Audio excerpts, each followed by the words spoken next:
Olá! Para quem não me conhece, para quem não foi no encontro inaugural, meu nome é Cleideni e eu sou a professora de desenvolvimento organizacional de vocês. No próximo sábado, no dia 10 de maio, nós teremos a nossa primeira atividade presencial, eu resolvi gravar esse pequeno vídeo, né? Eu nem estou considerando como uma aula, tá, gente? É só um bate-papo, onde eu vou falar e vocês vão bater papo comigo através do fórum, tá bom? Vou falar um pouco sobre a unidade 1, vou direcioná-los um pouco melhor, tá bom? Alguma coisa assim bem focada mesmo, tá? Então vamos lá. Vamos começar então pelos vários conceitos da organização ou pelos vários conceitos de organização, tá bom? Organização é a forma como se organiza um sistema.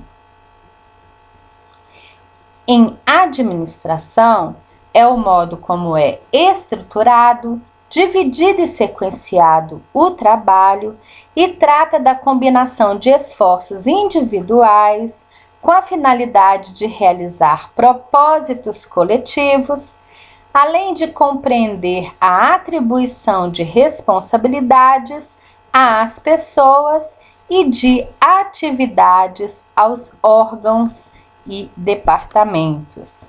Então, gente, o que eu quero focar aqui é que é necessário, né, um conjunto de recursos ou de esforços individuais, mas para todos com a finalidade de realizar propósitos coletivos. É isso que é o mais importante.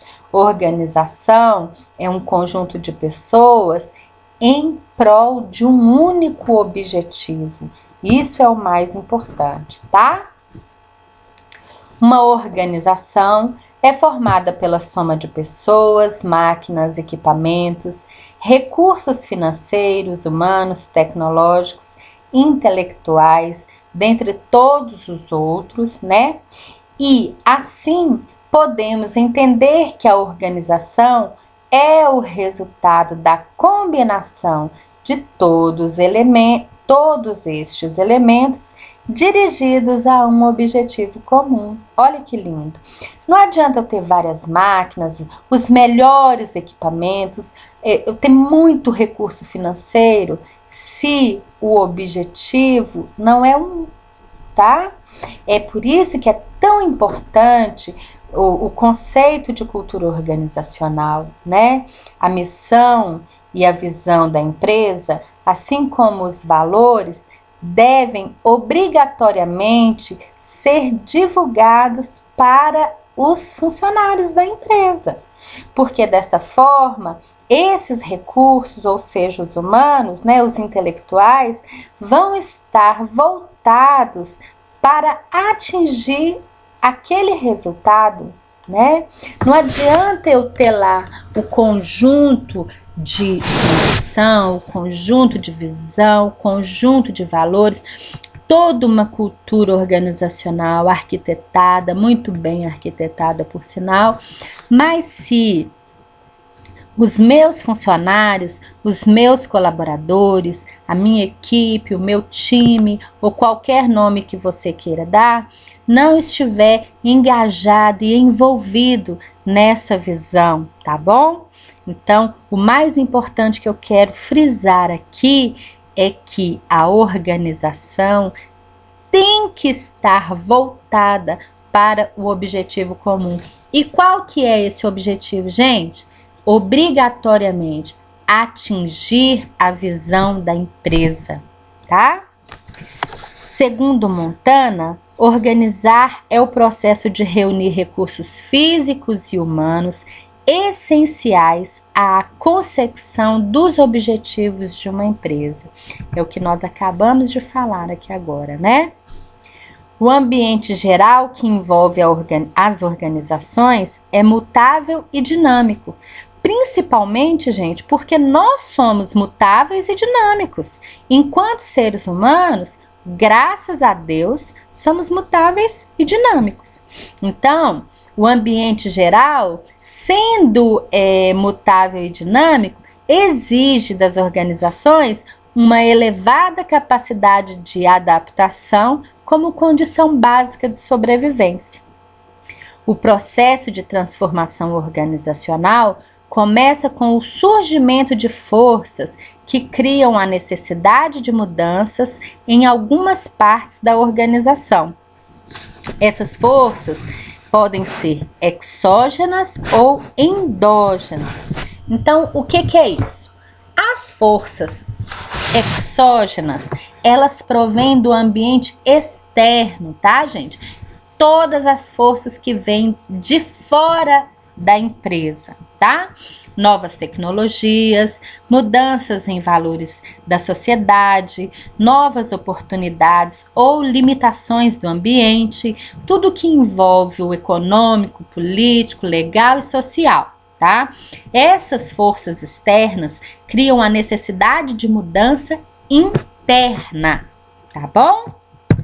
E as forças endógenas criam necessidades de mudança estrutural e comportamental e provêm do próprio interior da organização, em virtude da interação de seus participantes, das tensões provocadas por diferentes objetivos e interesses. Então, as forças endógenas são aquelas que provêm do interior da organização e provocam mudanças na própria organização, tá bom? Importância das mudanças. A existência e sobrevivência das organizações dependem da maneira como elas se relacionam com o meio ambiente. Por isso, sua estruturação e dinamização devem ser em função das condições e circunstâncias que caracterizam o meio em que estão inseridas. Olha que lindo isso, gente. Isso é muito importante, né? A eficiência da organização relaciona-se com a sua capacidade de adaptar-se, de manter sua estrutura e tornar-se independente da função particular que preenche. Na busca de alcançar um certo nível de desenvolvimento, a organização pode utilizar diferentes estratégias de mudança. Quais são essas estratégias, gente? Quais são esses tipos de mudança? A mudança evolucionária, a mudança revolucionária e o desenvolvimento sistemático. A mudança evolucionária é quando a mudança permanece dentro dos limites da expectativa e dos arranjos do status quo. Isto é, quando a mudança de uma ação para outra que a substitui é pequena, lenta e suave. Não é aquela mudança, gente, extraordinária, não é aquela mudança que derruba as estruturas, tá? É uma mudança que permanece dentro dos limites da expectativa. É uma mudança que, de uma ação para outra, é pequena, é lenta, é suave, não causa, né, sérios impactos. Pode causar um impacto, mas assim, bem de leve, tá bom? Agora, a mudança revolucionária, não. Quando a mudança revolucionária é quando a mudança de uma ação para outra substitui, contradiz ou destrói os arranjos pré-estabelecidos, mostrando-se rápida, intensa e brutal. É quase que uma reengenharia, ou em alguns casos pode-se considerar uma reengenharia, tá? Então é aquela mudança drástica, é aquela mudança que é rápida, ela é intensa, ela é brutal, tá bom? E o desenvolvimento sistemático é quando os responsáveis pela mudança delineiam modelos explícitos do que a organização deveria ser em comparação com o que é, enquanto aqueles cujas ações seriam afetadas pelo desenvolvimento sistemático estudam, avaliam e criticam o modelo de mudança para recomendar alterações nele baseados em seu próprio discernimento e compreensão. Assim, as mudanças resultantes traduzem-se por apoio e não por resistências ou ressentimento. Então, gente, esse desenvolvimento sistemático são as mudanças que são feitas por dois tipos de trabalhadores aí, vamos colocar assim, né? Aqueles que são responsáveis pelas mudanças e outros que são responsáveis pelo recomeço. Os responsáveis pela mudança vão delinear os modelos explícitos, tá? Comparando com o que é hoje e com o que deveriam ser. E os outros, né, vão planejando, vão executando as ações, tá? Avaliando, estudando e criticando o modelo. E aí vai recomeçando, sempre com discernimento e compreendendo aquelas ações que estão fazendo, tá? Assim, as mudanças resultantes traduzem-se por apoio, né? Nesse desenvolvimento sistemático, não existe um começo, um meio e um fim. É sistemático, é diário, é mensal, é anual. Eu começo, vou desenvolvendo, vou fazendo as ações, vou promovendo mudanças, volto aqui, volto ali, tá? E sempre vou criticando, avaliando, estudando e melhorando cada dia mais, tá bom?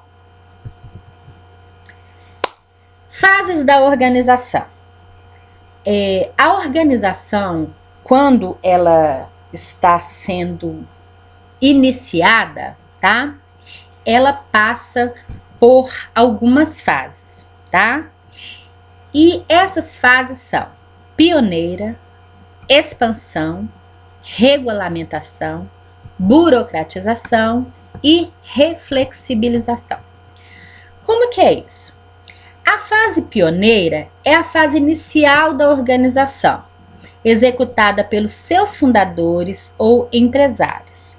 Neste momento, a capacidade da empresa para realizar inovações é bastante elevada, pois apresenta poucos procedimentos estabelecidos e, por isso, leveza e agilidade. É bem no comecinho mesmo, gente. Fase pioneira é literalmente a fase inicial, né? Por que ela é bastante... Por que a capacidade de inovação é bastante elevada? Porque ela não é cheia de normas, ela está começando agora, os procedimentos estão sendo estabelecidos.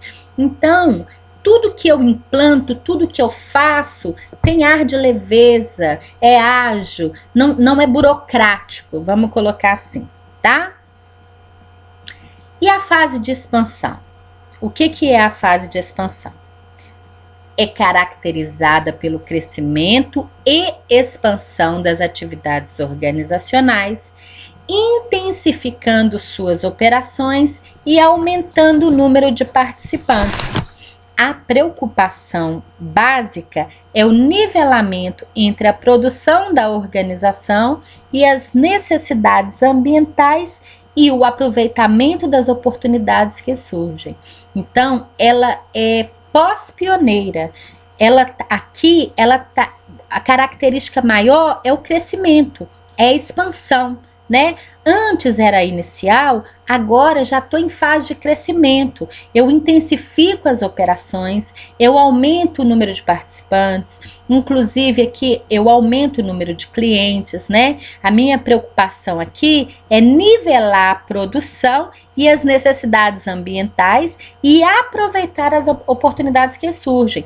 Na fase de expansão, o principal aqui é aproveitar as oportunidades que surgem, é expandir, tá bom? Depois disso, gente, vem a fase de regulamentação. Com o crescimento das atividades, né, o expandir, a organização se vê obrigada a estabelecer normas de coordenação entre os diversos departamentos ou setores que surgem, bem como definir rotinas e processos de trabalho. Eu começo aqui na fase de regulamentação a literalmente regulamentar, tá? Eu cresci, eu expandi e agora eu preciso, eu me vejo obrigada a estabelecer normas. O que vai fazer, quem que vai coordenar, como que vai ser, qual setor, a organização vai ser departamentalizada ou vai ser em processos? Ainda que sejam em processos, quais são as regulamentações, né? Depois disso, gente, vem a fase de burocratização. Com o desenvolvimento das operações e de acordo com a sua dimensão, a organização passa a necessitar de uma verdadeira rede de regulamentação burocrática, pré-estabelecendo todo o comportamento organizacional dentro de padrões rígidos e de um sistema de regras e procedimentos para lidar com todas as contingências possíveis relacionadas com as atividades do trabalho. Gente, a fase da burocratização literalmente é a fase dos manuais, né? Dos POPs, do procedimento operacional padrão, tá? Eu já regulamentei, eu expandi, eu abri, né? Agora eu preciso pré-estabelecer normas, comportamentos, padrões, para que todos façam de acordo com o desejado, com o esperado, com o produzido. Aqui entra também as ISO, né? Se eu quiser inserir as ISO, eu entro aqui com as solicitações, com as adequações, com todas as burocracias, né? Com todas as regulamentações burocráticas, tá bom? E a fase de reflexibilização, porque nós somos dinâmicos, né? Então nós não podemos ficar estáticos, né? É uma fase de readaptação à flexibilidade, de reencontro com a capacidade inovadora perdida, porque eu fiquei ali muito tempo na burocratização, então eu tenho que reencontrar novamente a capacidade inovadora, tá? Através da introdução consciente de sistemas organizacionais flexíveis. O desenvolvimento organizacional é exatamente um esforço de reflexibilização, tá? É igualzinho o PDCA, né? Tem ali o planejamento, depois tem ali a execução, depois tem ali PDC, o checar, o verificar, né? E depois tem novamente as ações. É ali que eu vou readaptar, que eu vou reescrever, tá bom? Ok? Estratégias para a gestão empresarial. Chiavenato, gente, ele escreveu ali muita coisa sobre gestão empresarial. Eu separei aqui algumas estratégias, tá? A estratégia organizacional é desenvolvida em relação ao ambiente no qual a empresa se situa e refere-se a um comportamento organizacional global e integrado. Na maioria das vezes, encontramos os procedimentos de estratégia como sinônimo do estabelecimento de um processo de mudança organizada. Olha que lindo, eu amo isso. Chiavenato apresenta a estratégia organizacional envolvendo os seguintes aspectos fundamentais. É definida pelo nível institucional da organização, quase sempre através da ampla participação de todos os demais níveis e de negociação quanto aos interesses e objetivos envolvidos. Gente, quando vocês forem definir as estratégias organizacionais, não defina só por vocês mesmos, né? Primeiro que nós não damos conta de fazer isso, né, gente? A gente tem que envolver todos os principais níveis da organização, desde o chão de fábrica até a presidência. Eu tenho que negociar todos os interesses e objetivos desenvolvidos. Quando eu trabalho com a organização em processos, principalmente eu vou entender isso. Às vezes eu desenho, eu lá em cima, tecnocrata, dona do saber, desenho todo o processo e quando eu vou executar, não dá certo. Por quê? Porque não houve uma negociação, não houve uma audição dos demais interessados, né? Então, o que a Venato fala quando você for desenvolver as estratégias organizacionais? Ela tem que ser definida pelo nível institucional, através da ampla participação de todos os demais níveis e de negociação quanto aos interesses e objetivos envolvidos, tá? Outra, é projetada a longo prazo e define o futuro e destino da organização. Normalmente, gente, são 5 anos, né? Alguns autores falam de 5 a 15 anos. O mais utilizado são 5 anos. Nesse sentido, ela atende à missão, focaliza a visão organizacional e enfatiza os objetivos organizacionais de longo prazo.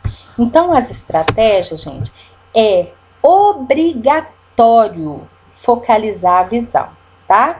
Estratégia que não focaliza a visão está errada. Por quê? Porque o objetivo dela é alcançar a visão, alcançar os objetivos organizacionais de longo tempo, tá bom?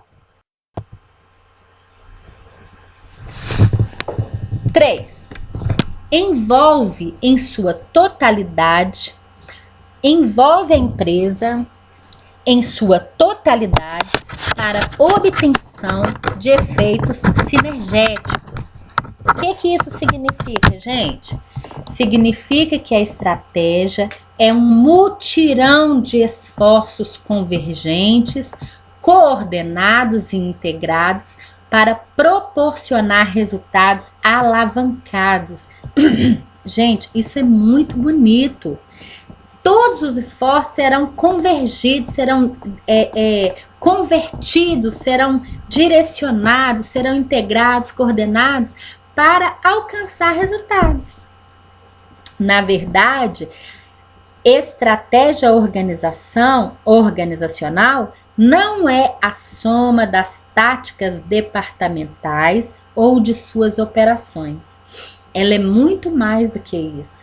Para obter sinergia, a estratégia precisa ser global e total, e não um conjunto de ações isoladas e fragmentadas. E isso é muito bom para na hora que você for captar, para na hora que você for fazer a sua reunião lá, demonstrando as metas que foram batidas e não batidas, porque vai ter algum gestor que vai falar assim, graças a Deus que não foi o meu setor, né? E é nessa hora que você vai falar, não é assim. Não adianta o seu setor bater a meta e outro não bater. Os resultados, eles devem ser coordenados. Os esforços devem ser todos convergidos ou direcionados ou integrados para alcançar a meta final, que é a visão da empresa, atingir a visão da empresa, né? Então, um esforço ou um conjunto de esforços, se não forem todos direcionados, se eles forem isolados, se eles forem fragmentados, não vão adiantar nada dentro da organização. Então, a parte mais importante deste parágrafo aqui é quando ele fala o seguinte, é de Chiavenato, né? É quando ele diz o seguinte: envolve a empresa em sua totalidade para obtenção de efeitos sinergéticos, tá? As estratégias ou o mutirão de esforços vão ter que obter os mesmos resultados, que é atingir a visão da empresa, tá? E, finalmente, é um mecanismo de aprendizagem organizacional através do qual a empresa aprende com a retroação decorrente dos erros e acertos nas suas decisões e ações globais. Obviamente, não é a organização que aprende, mas as pessoas que dela participam e que utilizam suas bagagens de conhecimento. Então, o que aqui está dizendo? Que todas as vezes no recomeço, na fase de recomeçar, eu vou pegar os erros e vou planejar sobre eles para que eles se tornem acertos, e vou pegar os acertos e melhorá-los cada dia mais, tá? É isso que está dizendo aqui, tá bom? O que tínhamos para hoje é isso. Eu espero que vocês tenham gostado. Eu quero que vocês foquem também na organização cosmopolita, na empresa inteligente, as alianças estratégicas, novos paradigmas organizacionais, e pulem um pouquinho ali para a unidade 2 e veja sobre as resistências às mudanças, tá bom? Sobre o medo, todas as resistências ali, tá bom? Ok, eu agradeço a vocês e mandem seus comentários para o fórum.